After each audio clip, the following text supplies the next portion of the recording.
क्या आप जानते हैं इस्लाम धर्म के अनुसार इस सृष्टि की रचना कैसे हुई? हर धर्म, हर परंपरा, हर मान्यता अपने अपने तरीके से चीज़ों को बताता रहा है। जैसे हमने अभी सनातन धर्म की बात करी, तो सनातन धर्म के अनुसार एक परसेप्शन अलग है।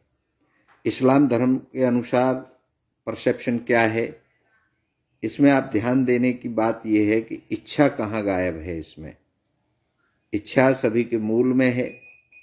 सभी के अंदर इच्छा हुई और उन्होंने रचना करी।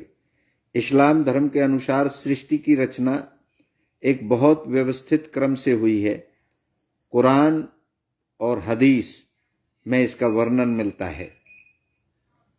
सबसे पहले अल्लाह इस्लाम में माना जाता है, अल्लाह ने पैदा हुए न पैदा किए गए, वे हमेशा से हैं और हमेशा रहेंगे। अर्थात सृष्टि की शुरुआत अल्लाह की इच्छा से हुई, ऐसा इस्लाम धर्म वाले ग्रंथ कहते हैं।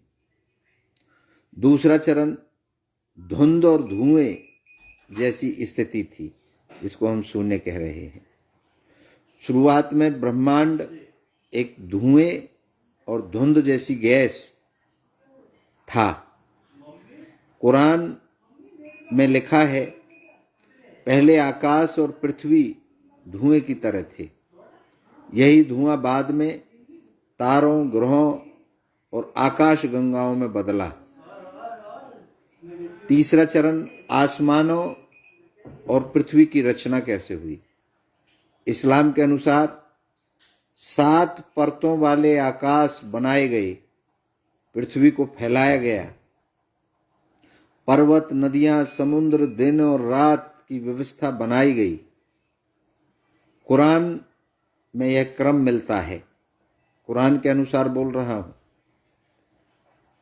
चौथा चरण जीवन की रचना। अल्लाह ने पृथ्वी पर विभिन्न चीजें पैदा की। पहले पशु, वनस्पति, पानी, भोजन, जीव जंतु, ताकि मनुष्य के लिए जीवन व्यवस्था तैयार हो सके। मतलब ये मनुष्य पहले पैदा कर दिए हैं। कुरान के अनुसार पहले मनुष्य की रचना की। इस्लाम में पहले मनुष्य हजरत आदम माने जाते हैं। आदम की रचना का क्रम मिट्टी, गारे, धूल से शरीर बनाया गया।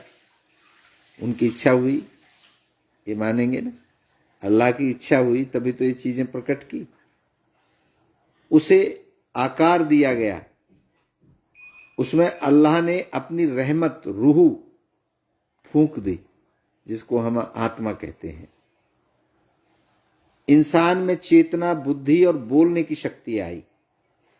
ये इस्लाम धर्म कहता है, उनकी कुरान कहती है। हव्वा की रचना की। आदम को अकेला देखकर अल्लाह ने उनकी पसली से हव्वा की रचना की। अब देखिए, पसली से रचना कर दी, ठीक है, ताकि उनसे मानव वंश आगे बढ़े। उनका जो इच्छा थी वो ये थी कि ताकि मानव जो वंश है वो आगे बढ़े, ऐसा कुरान कह रही है। मानव सभ्यता, अल्लाह ने मनुष्यों को स्वतंत्र इच्छा दी। ये कुरान का कहना है, मेरा कहना नहीं है। सही और गलत का ज्ञान दिया।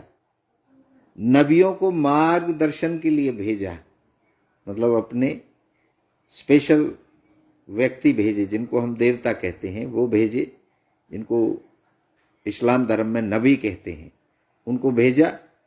इस्लाम के अनुसार रचना का उद्देश्य सिर्फ जीना और सुख भोगना नहीं, अल्लाह को पहचानना है। वहां भी एक बात डाल दी गई कि उस परम सत्ता को पहचानना है।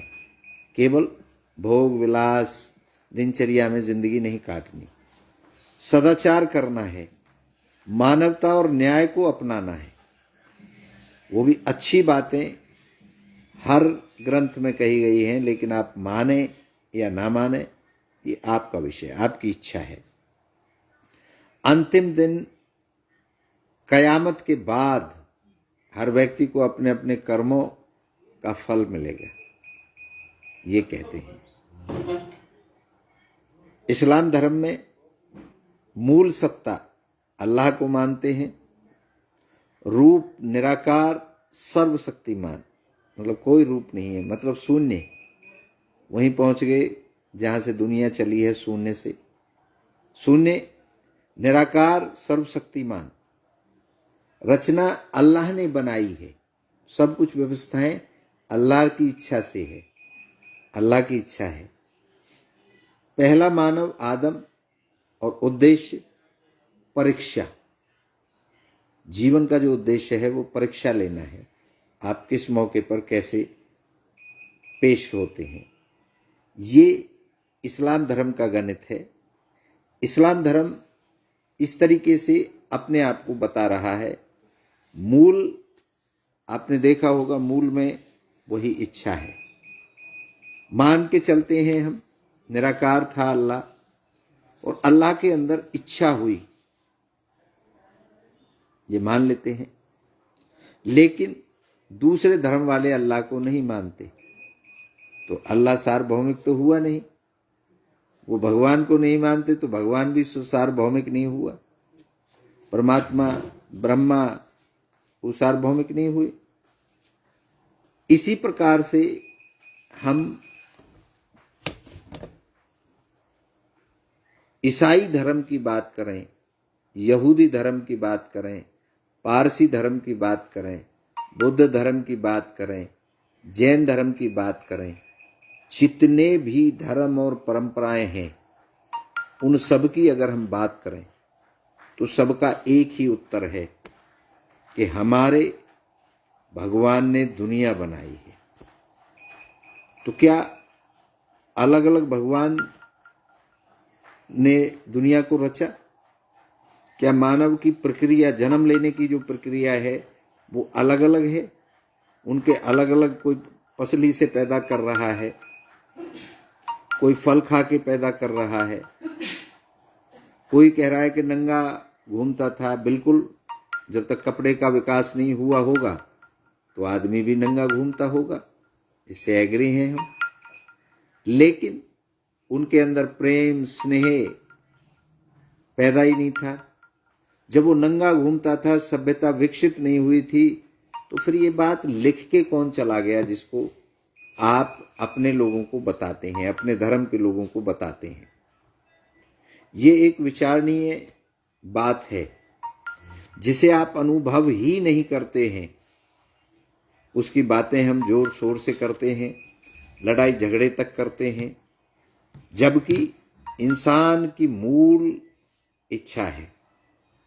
इच्छा होती है लड़ाई करने की, इच्छा होती है अपने धर्म को बड़ा कहने की, इच्छा होती है अपने को सुपीरियर कहने की, इच्छा होती है अपने को प्रदर्शित करने की। सबने अपने अपने तरीके से अपने खाने बनाए, सबने अपने अपने बैरियर बनाए। दूसरे धर्मों में मांस को खाया जाता है, हमारे धर्म में भी अपनी सहूलियत के हिसाब से लोग मांसाहारी भी हैं, शाकाहारी भी हैं। तो ये देश काल परिस्थिति के हिसाब से इच्छाएं प्रकट होती हैं। जैसे घर में आप जन्म लेते हैं, जैसे घर में आपको माहौल मिलता है, जैसी आपकी शिक्षा दीक्षा रहती है, आपके संस्कार रहते हैं, उसी हिसाब से आपकी इच्छाएं डेवलप होती हैं। अगर आप मांसाहारी घर में जन्मे हैं और चारों तरफ मांस ही मांस भोजन में आपको मिलता है तो आप मांसाहारी बन जाएंगे। अगर आपको शाकाहारी घर में जन्मे हैं, बड़े ही नियम कायदे कानून हैं, बड़ों की रेस्पेक्ट की जाती है, सबसे आदर से बात की जाती है, तो आपकी इच्छाएं शाकाहार और सभ्यता की बनने लगेंगी। इच्छाएं कोई भी, मैंने बार बार कहता हूं, अच्छी और बुरी नहीं होती। इच्छा कुछ भी गणित नहीं जानती। इच्छा तो इच्छा है, जिस तरफ आप मोड़ेंगे, जिस तरह के आप उसको पूर्ति के लिए आदेश करेंगे, वो उसे पूर्ण करेगी। इसलिए आप अपनी इच्छा को कितना बड़ा टास्क देते हैं, वह उसे पूर्ण करेगी, कितना छोटा देते हैं वह उसे पूर्ण करेगी। और डॉक्टर एमाइल कुए हुए हैं पश्चिम के अंदर, जिन्होंने इच्छा प्रबल करके लाखों लोगों का इलाज संभव किया, बगैर दवाई के, बगैर किसी दुआ के, केवल इच्छा शक्ति को प्रबल कराया और उनको भयानक से भयानक बीमारियों से बाहर निकाल दिया। आपकी इच्छा शक्ति ही। इसके ऊपर मुझे एक बात याद आ गई, एक बहुत सुंदर कहानी है। एक महात्मा बड़े ही खुश रहते थे, खुश दिखते थे हमेशा। कभी उनके स्ट्रेस, अवसाद, परेशानी, जब भी देखो उनको खुश रहते थे। तो एक नौजवान उनके पास गया कि महाराज, मैं आज आपसे कुछ पूछने आया हूं। तो महाराज ने कहा, बहुत अच्छी बात है, बताओ। बोले, जी आप खुश कैसे रहते हैं? इसका ये कोई चमत्कार है आपके पास, कोई शक्ति है आपके पास, इससे आप खुश रहते हैं हर समय, कभी दुखी नहीं देखा मैंने आपको। तो महात्मा जी ने कहा कि इसका उत्तर मैं आपको बाद में दूंगा, लेकिन आपके चेहरे पर मुझे ऐसा लग रहा है जैसे कुछ गड़बड़ है। अब आदमी को आप अचानक से ये बोल दें कि कुछ गड़बड़ है, तो वो एकदम से उसकी इच्छा बदल जाती है। और एक महान पुरुष बोल दे, ऐसा पुरुष जिसको दुनिया मानती है, जो बहुत चमत्कारी है, मानते हैं लोग, बहुत ज्ञानी है, तो एकदम से वो शंका में आ गया। उसकी इच्छा प्रकट हुई कि महाराज क्या दिक्कत है, क्या लग रहा है आपको? इच्छा होती है ना, जिज्ञासा जगी कि मेरे को ऐसा क्या हो गया है।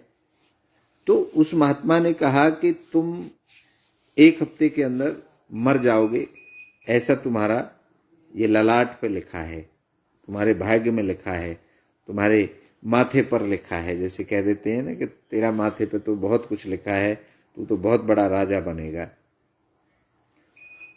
1 हफ्ते में तेरी मौत हो जाएगी। तो वह आदमी बड़ा परेशान, वह नौजवान बड़ा परेशान हो गया। अब तो फिर महात्मा जी बोले कि मैं अपने प्रश्न का उत्तर दे दूं।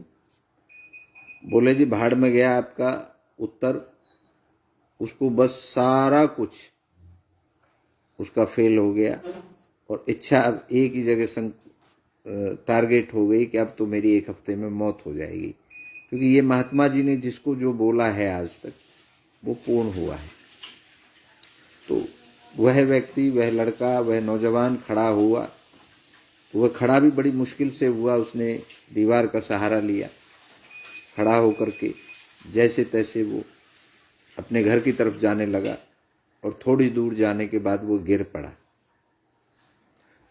गांव के 2-4 आदमी उसे उठा करके उसके घर तक लेके गए, खाट पर लिटा दिया। उसे काफ़ी देर में होश आया, और जब होश आया तो चारों तरफ जो लोग थे उन्होंने पूछा क्या हो गया। उसने रुंधे हुए स्वर में बोला कि मैं तो अब 1 हफ्ते का मेहमान हूँ, मैं तो मर जाऊंगा। चेहरा पीला पड़ गया, शरीर ढीला पड़ गया और सारी कोशिकाएं नेगेटिव काम करने लगी।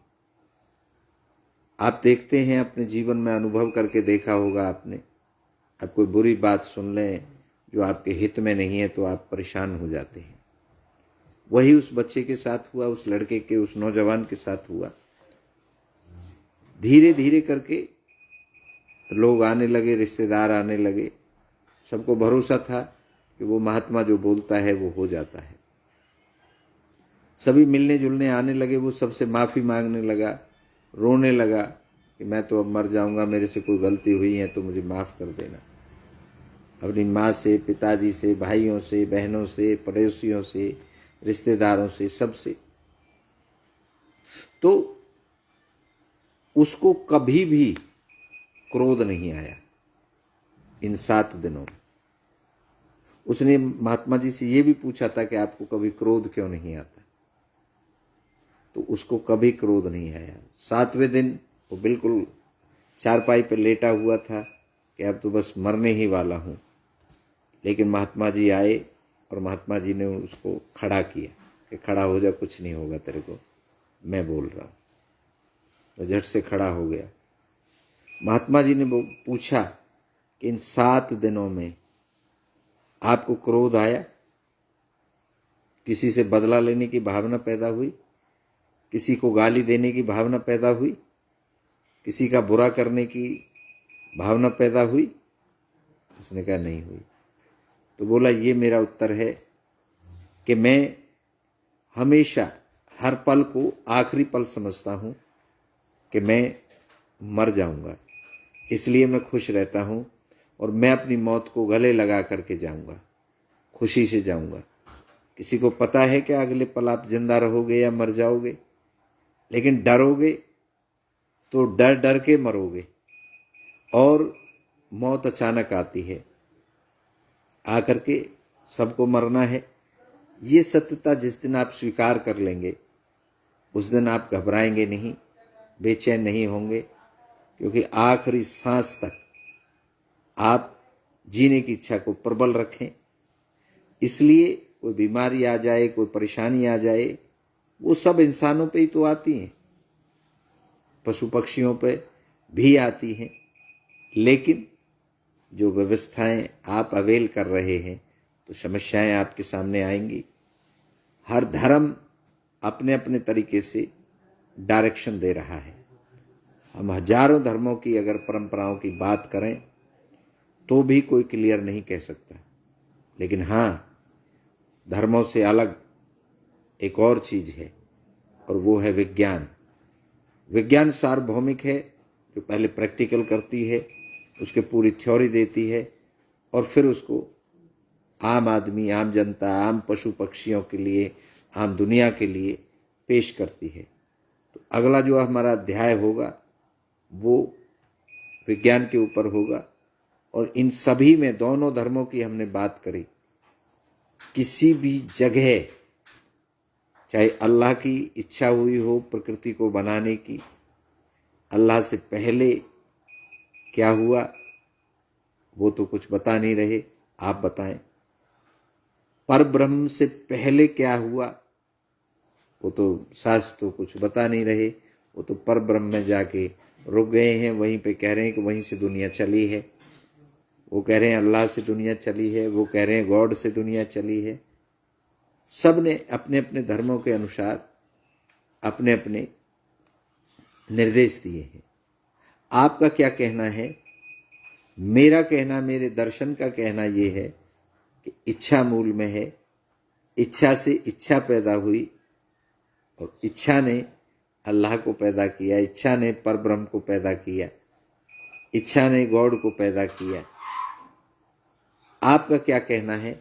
आप अपना वक्तव्य जरूर भेजें ताकि हम अपने विचारों में, अपने ग्रंथ में, अपने दर्शन में आपके सहयोग से सुधार कर सकें।